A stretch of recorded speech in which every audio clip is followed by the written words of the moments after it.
Can HTML input fields be required for from submission? Breaking news for web developers and beginners alike.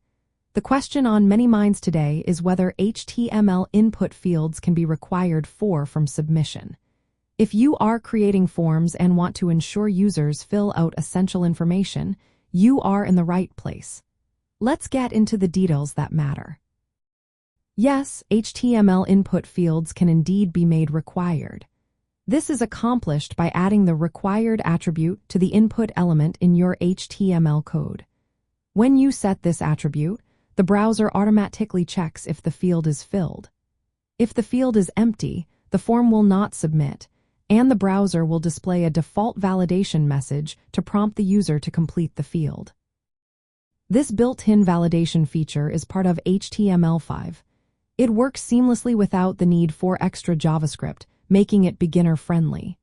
You can apply this required attribute to various input types, including text, email, number, and password. For instance, a simple required text input would look like this. Input type is equal to text required.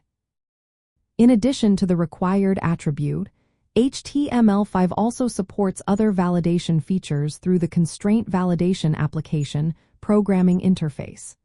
This allows for checking validity, showing custom messages, and offering more advanced validation control if necessary. Using required fields is essential for collecting important information before processing the form. This practice not only improves data quality but also enhances the user experience. However, it is important to remember that client-side validation, such as required fields, can be bypassed. Therefore, implementing server-side validation is also necessary for maintaining security and data integrity. So, to answer the question, yes, you can make HTML input fields required for from submission by using the required attribute. This triggers the browser's built-in validation to prevent empty submissions. This method is straightforward and guides beginners in creating interactive and user-friendly web forms.